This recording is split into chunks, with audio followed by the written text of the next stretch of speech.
بسم اللہ الرحمن الرحیم۔ آج آپ کے سامنے یہ بتانا چاہتا ہوں کہ موجودہ دور میں ہر جگہ جھاڑ پھونک کرنے والے کثرت سے پائے جاتے ہیں، جو طب کا دعویٰ کرتے ہیں اور جادو اور کہانت کے ذریعے بیماریوں کا علاج کرنے کا ان کا دعویٰ ہوتا ہے اور سادہ مسلمانوں کو دھوکہ دیتے ہیں، اور یہ اسلام اور مسلمانوں کے اوپر یہ بہت بڑا خطرہ لاحق ہو رہا ہے، کیونکہ اس میں اللہ اور اس کے رسول کی مخالفت ہے اور عقیدے کا بگاڑ ہے، اور مسلمان اس بدعقیدگی کے آسانی کے ساتھ شکار ہو جاتے ہیں۔ تو ہمیں چاہیے کہ اللہ رب العالمین کی مدد اور اس کے بتائے ہوئے اللہ کے رسول کے بتائے ہوئے طریقے پر ایمان رکھتے ہوئے سب سے پہلے ہم اپنے بیماریوں کا، اپنے امراض کا ڈاکٹروں سے صحیح علاج کرائیں، تشخیص کرائیں، کیونکہ اسباب کا اختیار کرنا اللہ پہ توکل کے منافی نہیں ہے، لیکن بے شک اللہ تبارک و تعالیٰ نے بیماری پیدا کی ہے اور اس کے ساتھ اس کی دوا بھی بنائی ہے، جسے جاننے والے جانتے ہیں اور نہ جاننے والے نہیں جانتے، لیکن اللہ سبحانہ و تعالیٰ نے اس چیز میں اپنے بندوں کے لیے شفا نہیں رکھی ہے جسے ان کے اوپر حرام کیا ہے، لہذا مریض کے لیے جائز نہیں ہے کہ وہ اپنی بیماری دریافت کرنے کے لیے ان کاہنوں، نجومیوں یا کہ پیروں، مرشدوں اور درگاہوں اور باباؤں اور مزاروں کا رخ نہ کریں، جو لوگوں کو دھوکہ دیتے ہیں، پوشیدہ چیزوں کے جاننے کا دعویٰ کرتے ہیں، اور یہ سراسر شرک اور بدعات اور جناتوں سے مدد حاصل کرتے ہیں اور اللہ اور اللہ کے رسول کی لائی ہوئی شریعت کی مخالفت کرتے ہیں۔ اس سلسلے میں امام مسلم نے اپنی صحیح کتاب میں نبی کریم صلی اللہ علیہ وسلم سے حدیث بیان فرمائی ہے کہ جو شخص کسی کاہن یا نجومی کے پاس آ کر اس سے کوئی بات پوچھتا ہے اور اس کی باتوں کو مانتا ہے، تصدیق کرتا ہے، تو اس کی اللہ تبارک و تعالیٰ 40 دن کی نماز قبول نہیں کی جاتی اللہ کے پاس میں۔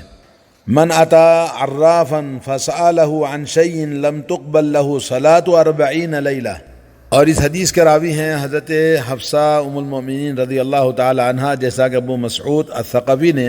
اپنی کتاب الاطراف میں بیان کیا ہے۔ اس میں عراف کا لفظ جو آیا ہے، امام بغوی کہتے ہیں کہ عراف وہ شخص ہوتا ہے جو چوری کی ہوئی چیزیں یا کچھ پوشیدہ چیزوں کو وہ کچھ علامات کے ذریعے بتا دیتا ہے، گمشدہ چیزوں کی خبر دیتا ہے، تو اس کو عراف کہتے ہیں۔ جیسا کہ آج کل کچھ لوگ لوٹا گھماتے ہیں یا کچھ اور چیز سے لے کر بتا دیتے ہیں کہ چوری فلاں نے کی ہے، فلاں نے بتایا ہے، تو اس طرح کی جو بات بتاتے ہیں ان کو عراف کہتے ہیں۔ بعض علماء نے کہا عراف سے معنی کاہن ہے، یعنی کاہن وہ شخص ہوتا ہے جو کوئی پوشیدہ غیب کی بات کچھ بتاتا ہے، جو مستقبل میں ہونے والی باتوں کو بتاتا ہے، اور کاہن اس کو بھی کہتے ہیں جو دل کی باتیں بتا دیتا ہے کہ آپ کے دل میں کیا چل رہا ہے۔ اس سلسلے میں شیخ الاسلام ابن تیمیہ کہتے ہیں کاہن، نجومی اور زمین پر لکیریں کھینچ کر بتانے والا، جیسے طوطا ہے یا کوئی اور جو لوگ بتاتے ہیں اس طرح کی چیزیں، سب اس کے اندر داخل ہیں۔ اور اسی طرح علامہ ابن قیم کہتے ہیں کہ جو چڑیوں کو اڑا کر فال نکالنے میں خوب مشہور ہو جاتا ہے اسے عراف کہتے ہیں۔ 40 دن کی نماز قبول نہ ہونے کا مطلب یہ ہے، علامہ نووی نے کہا کہ اگر وہ نماز پڑھتا ہے تو اس کی نماز کی فرضیت تو ساقط ہو جاتی ہے، لیکن یہ کہ نماز کا کوئی ثواب اس کو نہیں ملنے والا ہے۔ ایک اور حدیث ہے سنن ابو داؤد کے اندر، حضرت ابو ہریرہ رضی اللہ تعالیٰ عنہ روایت کرتے ہیں کہ رسول اللہ صلی اللہ علیہ وسلم نے فرمایا، جو شخص کسی کاہن کے پاس جاتا ہے اور اس کی باتوں کی تصدیق کرتا ہے تو گویا اس چیز کا انکار کر دیتا ہے جو نبی کریم محمد صلی اللہ علیہ وسلم پر نازل ہوئی ہے۔ یعنی انکار کرنے کا مطلب ہے، جیسے علامہ قرطبی نے کہا، قرآن و سنت کا انکار کرنے والا ہوا، یعنی اسلام سے وہ نکل جاتا ہے۔ اور ابو ہریرہ رضی اللہ تعالیٰ عنہ سے ابو داؤد، ترمذی، نسائی اور ابن ماجہ نے روایت کی ہے، اور حاکم نے بھی روایت کی ہے اور کہا کہ یہ حدیث بخاری مسلم کی شرطوں کے مطابق صحیح ہے۔ جو شخص کسی نجومی یا کاہن کے پاس جاتا ہے اور اس کی باتوں کی تصدیق کرتا ہے تو گویا وہ اس چیز کا انکار کر دیتا ہے جو محمد رسول اللہ صلی اللہ علیہ وسلم پر نازل ہوئی ہے۔ اور مسند یعلا ابو یعلا میں بھی یہ حدیث جید سند کے ساتھ حضرت عبداللہ بن مسعود رضی اللہ تعالیٰ عنہ سے مروی ہے۔ ایک اور حدیث ہے حضرت عمران بن حسین رضی اللہ تعالیٰ عنہ سے روایت ہے کہ وہ شخص ہم میں سے نہیں ہے جو فال نکالے یا جس کے لیے فال نکالا جائے یا جو غیب کی خبر دے یا جس کے لیے غیب کی خبر بنا کر سنائی جائے، یا جادو کرے یا جادو کرنے کے لیے جادو کا عمل کرایا جائے، اور جو شخص کسی کاہن کے پاس آتا ہے اور اس کے قول کی تصدیق کرتا ہے تو گویا اس چیز کا انکار کر دیتا ہے وہ جو رسول اللہ محمد صلی اللہ علیہ وسلم پر نازل ہوئی ہے۔ اس حدیث کو مسند بزار نے جید سند کے ساتھ روایت کیا ہے، اور اس حدیث کو طبرانی نے بھی کتاب الاوسط میں اسناد حسن کے ساتھ حضرت ابن عباس رضی اللہ تعالیٰ عنہ سے روایت کیا ہے۔ یعنی اس حدیث میں یہ کہا کہ وہ ہم میں سے نہیں ہے، تو اس کا مطلب یہ ہے کہ ایمان کی جو بات ہے، ایمان اور اسلام کی، اس سے نفی کی جا رہی ہے، کیونکہ جو شخص بدفعلی کرتا ہے، بدفعلی لیتا ہے یعنی فال نکالتا ہے، تو وہ شرک ہے، اور کہانت کرنا بھی کفر ہے۔ ان احادیث میں واضح طور پر نجومیوں کے پاس آنے اور مسئلہ دریافت کرنے اور ان کی جواب کی تصدیق کرنے کی سخت ممانعت اور سخت وعید اللہ کے رسول صلی اللہ علیہ وسلم سے مروی ہے۔ اصل میں قرآن کریم میں اللہ نے فرمایا ان الشیاطین لیوحون الی اولیائہم لیجادلوکم وان اطعتموہم انکم لمشرکون، اور یہ شیاطین ایک دوسرے کو یہ غیب کی باتیں بتاتے ہیں، اگر تم ان کی بات مان لو گے، اطاعت کرو گے تو تم مشرک ہو جاؤ گے۔ اللہ تبارک و تعالیٰ نے فرمایا، اللہ تبارک و تعالیٰ نے ہر انسان کے ساتھ ایک شیطان کو پیدا کیا ہے، تو بعض کمزور عقیدہ والے جو مشرک، یہ جو بظاہر مولوی نما ہوتے ہیں، اپنے آپ کو شکل و صورت کا ایسا لبادہ اڑاتے ہیں کہ جس کو دیکھ کر لوگ دیندار سمجھتے ہیں، حالانکہ وہ جادوگر اور شیطانی عمل کرنے والے لوگ ہوتے ہیں، اور ان کا علم بھی پختہ نہیں ہوتا، عالم بھی نہیں ہوتے ہیں، بلکہ یہ شریعت کے عظیم مخالفت کرنے والے اور خطرات میں لوگوں کو ڈالنے والے، اپنے مقاصد کے لیے لوگوں سے پیسے اینٹنے کے لیے اس طرح کے عملیات کرتے ہیں۔ تو ان کے پاس جو شیطان ہوتا ہے، ان کا جو شیطان ہے، آنے والا جو کسٹمر ہوتا ہے اس کے شیطان سے اس کے دل کی کچھ باتیں بتا دیتا ہے، یا یہ کہ کچھ چیزیں جو دور کی ہیں وہ کسی اور گاؤں کی، کسی اور شہر کی، کسی اور کے گھر کی بات لا کر شیطان اس کو بتاتا ہے، تو لوگ سمجھتے ہیں کہ اللہ کا بڑا ولی ہے، یہ کرامت والا ہے، تو اس لیے اس کے عقیدت میں اندھے ہو کر وہ جیسے کہتا ہے ویسے کفر اور شرک والے کام کرتے ہیں۔ اور یہ بھی معلوم ہونا چاہیے کہ علم غیب کا دعویٰ کرنے والا کافر ہے، اس لیے کہ جو لوگ اپنا ذاتی مفاد حاصل کرنے، مقصد حاصل کرنے کے لیے جناتوں کی خدمت لیتے ہیں، اور اللہ رب العالمین کے عبادت میں یہ بہت بڑا گناہ ہے کہ جنوں سے مدد حاصل کی جائے، اور علم غیب کا کسی کو علم نہیں ہے۔ قرآن کریم میں بہت ساری آیتیں ہیں، اللہ کے تعالیٰ نے نبی علیہ الصلوۃ والسلام کے بارے میں فرمایا لو کنت اعلم الغیب لاستکثرت من الخیر وما مسنی السوء، اگر مجھے غیب کی بات معلوم ہوتی تو میں اپنے لیے ہمیشہ بھلائی کرتا، لیکن مجھے کبھی بھلائی اپنے لیے غیب سے میں نے معلوم نہیں کی ہے، اور اپنے لیے میں ہمیشہ نقصان سے بچتا۔ آپ نے دیکھا کہ نبی علیہ الصلوۃ والسلام کو کتنی جگہ پہ نقصان ہوا، کبھی آپ کے دانت ٹوٹ گئے، کبھی آپ کھڈے میں گر گئے، اور جنگ احد میں آپ کے 70 صحابہ شہید ہو گئے اور مسلمانوں کی شکست ہو گئی۔ اسی طرح سے بہت سارے واقعات ہیں آپ کی زندگی میں جو آپ کے نقصانات کو ہم بتا سکتے ہیں کہ جو آپ کو علم غیب نہیں تھا۔ جو لوگ بھی پیروں، فقیروں کے پاس، مرشدوں کے پاس یا مولویوں کے پاس جو مفتی ہیں، مولوی ہیں، جو جادو کرتے ہیں اور دھاگا لے کر ماپ کر غیب کی بات بتاتے ہیں کہ ان پر یہ ہو گیا، ان پر وہ ہو گیا، جیسے ابھی ایک لڑکی نے بولا کہ وہ بہت دبلی پتلی ہے، بہت لاغر ہے، تو وہ ایک مولوی صاحب کے پاس جا کے اس نے جھاڑ پھونک کرایا، تو اس نے بولا کہ تمہارے جسم میں جن تمہارا خون پی رہا ہے۔ کتنی غلط بات ہے کہ جن انسان کے جسم سے خون کیسے پیتا ہے؟ یہ سراسر انسانوں کا خون پینے کے لیے انسانوں کو دھوکہ دیتے ہیں، جھوٹ بولتے ہیں۔ اور یہ جادوگروں کے پاس جانا، نجومیوں کے پاس جانا، ان پیشہ وروں سے کوئی بھی چیز معلوم کرنا، ان سے اللہ اور اللہ کے رسول صلی اللہ علیہ وسلم بری الذمہ ہیں۔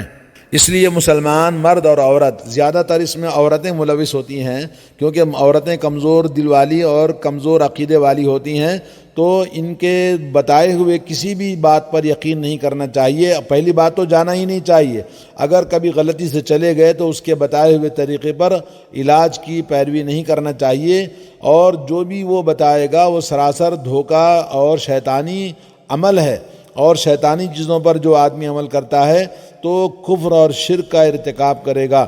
اور اس طرح کی جو چیزیں آتی ہیں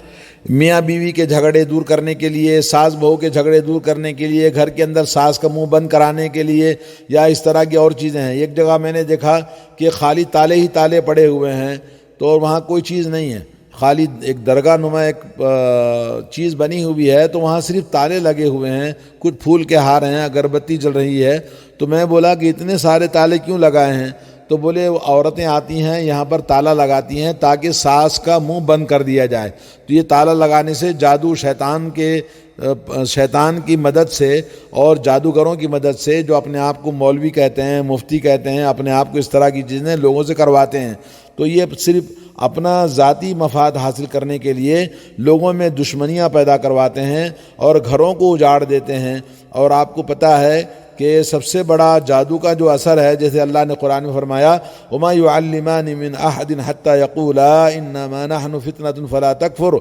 فَيَتَعَلَّمُونَ مِنْهُمَا مَا يُفَرِّقُونَ بِهِ بَيْنَ الْمَرْءِ وَزَوْجِهِ وَمَا هُمْ بِضَارِّينَ بِهِ مِنْ أَحَدٍ إِلَّا بِإِذْنِ اللَّهِ۔ وہ فرشتے جب بھی کسی کو اس کی تعلیم دیتے تھے جادو وغیرہ کی، تو پہلے صاف طور پر متنبہ کر دیا کرتے تھے کہ دیکھ ہم محض آزمائش ہیں، تو کفر میں مبتلا نہ ہو۔ یعنی جو بھی یہ اس طرح کی باتیں کرتا ہے، غیب کی، جادو کی، کاہنوں کی، نجومیوں کی، جو بھی باتیں اس طرح ہوتی ہیں وہ سراسر کفر والی باتیں ہوتی ہیں۔ تو پھر بھی لوگ ان جادوگروں کے پاس جاتے اور ان کے پاس جادو سیکھتے تھے۔ تو یہ آیت دلالت کرتی ہے جو سورہ بقرہ میں آیت نمبر 102 کہ جادوگری کفر ہے، اور جادوگر شوہر اور بیوی کے درمیان جدائی پیدا کرتے ہیں۔ سب سے بڑا جادو کا جو اثر ہوتا ہے میاں بیوی میں جھگڑا پیدا کرنا اور ان کو جدا کر دینا، خاندان کو تباہ کر دینا، بچوں کو برباد کر دینا، یہ ان کا مقصد ہوتا ہے۔ تو جادو بذات خود نفع و نقصان میں اثر انداز نہیں ہوتا، بلکہ اللہ تعالیٰ کی مشیت کونیہ قدریہ سے اس کا اثر ہوتا ہے، کیونکہ اللہ تعالیٰ نے جب اس کو منع کیا ہے تو اس کو کرنے سے وہ اس کے اوپر وہ واقع ہو جاتی ہے۔ اس لیے ہمیں خاص طور پر عورتیں اس میں زیادہ ملوث ہیں، تو ہمیں اپنے بہنوں کو کوشش کریں اپنے گھروں کی عورتوں کو اس طرح کی چیزوں سے روکیں، اور ان کو صحیح عقیدہ، قرآن و سنت کی تعلیم اور ذکر و اذکار اور ان تمام بیماریوں، امراض، بہت سارے بیماریاں ہیں، بہت ساری امراض ہیں، بہت ساری پریشانیاں ہیں گھروں کے اندر، تو اس کے لیے کیا کرنا ہے؟ سب سے پہلے اللہ رب العالمین کے جو فرائض ہیں ان کو پورا کرنا، نمازوں کی پابندی کرنا، اللہ کا ذکر کثرت سے کرنا، استغفار کرنا، صبح شام کے اذکار پڑھنا، اور اللہ رب العالمین سے جو دعائیں ثابت ہیں، اللہ کے نبی صلی اللہ علیہ وسلم نے امراض کے لیے بہت عظیم الشان دعائیں ہمیں سکھائی ہیں، ان دعاؤں کو سیکھنا، اپنی عورتوں کو سکھانا، تاکہ ہم اپنے دین کو بچائیں اور شرک اور کفر سے اور ان جادوگروں سے، ان خناسوں سے جو لوگوں کو دھوکہ دے کر ہمیں شرک اور کفر میں ڈالتے ہیں، ان سے بچنے کے لیے یہ بہترین طریقہ ہے۔ آخر میں اللہ تعالیٰ سے دعا ہے کہ اللہ تعالیٰ ان جادوگروں، کاہنوں اور نجومیوں اور عرافوں، تمام دوسرے جھاڑ پھونک کرنے والوں کے شر سے اللہ تعالیٰ ہم سب کو سلامتی اور عافیت عطا فرمائے۔ اور اسی طرح سے زمین پر ابجد یعنی الف با جیم اس طرح سے لکھتے ہیں، اور یا ایک نمبر لکھتے ہیں، اور اسی طرح سے ستاروں کے ذریعے جو لوگوں کے حالات بتاتے ہیں، یہ سب وہ لوگ ہیں جن کا ایمان جاتا ہے اور وہ کافر ہو جاتے ہیں، اور یہ کرنا سراسر کفر اور شرک اور ایسی چیزیں ہیں جس سے انسان جو بھی کرتا ہے اللہ اور اس کے رسول اس سے بری ہیں۔ آپ کو جو باتیں بتائی ہیں ان میں سے نمبر 1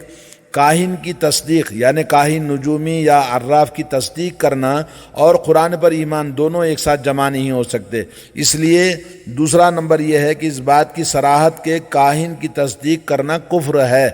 اور نمبر 3 اس آدمی کا حکم جس کے لیے کہانت کی جائے وہ بھی کافر ہے، نمبر 4 اس آدمی کا حکم جس کے لیے فال نکالا جائے وہ بھی اس میں داخل ہے، نمبر 5 اس آدمی کا حکم جس کے لیے جادو استعمال کیا جائے، یعنی جیسے جادو کا کوئی بھی استعمال، آپ نے خود تو جادو نہیں کرتا لیکن جادو کا استعمال کرتا ہے کسی کے ذریعے، تو وہ بھی اس میں داخل ہے۔ اس آدمی کا حکم جو ابجد لکھ کر غیب کی باتیں بتاتا ہے، تو نمبر 7 اسی طرح سے کاہن اور عراف کے درمیان کوئی فرق نہیں ہے۔ تو اس طرح بہت سارے دھوکہ دینے کی چیزیں ہیں، آج کل کیلنڈر میں مختلف چیزوں میں اس طرح کی باتیں آتی ہیں، تو ہمیں اس سے اپنے ایمان کو بچانے کی ضرورت ہے۔ السلام علیکم ورحمۃ اللہ وبرکاتہ۔